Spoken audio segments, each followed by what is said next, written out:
Olá, companheiros! Hoje irei apresentar dois experimentos sobre galvanômetros e indutores. Primeiro irei apresentar uma introdução teórica para depois mostrar o experimento. Caso queira adiantar o vídeo, aqui estão os tempos de cada parte.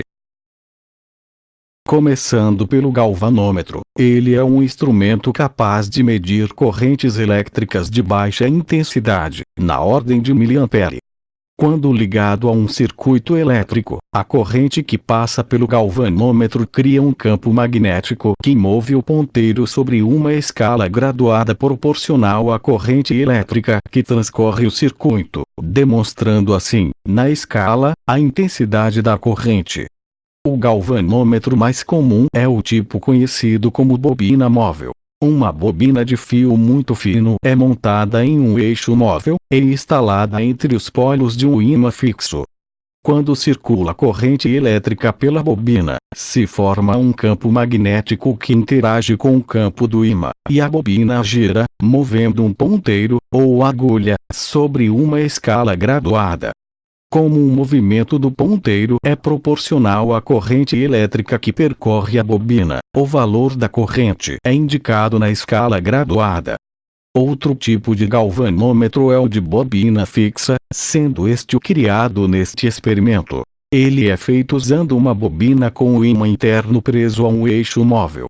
Quando a corrente passa pela bobina, esta gera um campo magnético que afeta o ímã, fazendo com que ele gire seus polos de acordo com a corrente. Ao prender um ponteiro ao ímã e alternar a corrente, se torna possível criar uma escala de medição. Usando uma fonte de corrente, é possível testar o galvanômetro ao inserir diferentes resistências.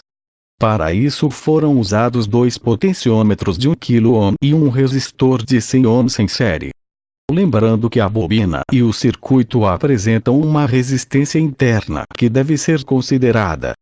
O indutor, também chamado de solenoide ou bobina, é um dispositivo elétrico passivo, capaz de armazenar energia criada em um campo magnético formado por uma corrente alternada. Quando uma corrente elétrica alternada é aplicada a um indutor, um campo magnético alternado é criado. De acordo com a lei de Faraday, se uma peça metálica está localizada dentro do campo magnético, uma corrente elétrica será induzida. Como mostrado no diagrama, estas correntes circulam contra a resistividade elétrica do metal, gerando calor preciso e localizado sem qualquer contato direto entre a peça e o indutor. Este aquecimento ocorre com peças magnéticas e não magnéticas, e é muitas vezes referido como o efeito Joule, referindo-se à primeira lei de Joule que expressa a relação entre o calor produzido pela corrente elétrica que passa por um condutor.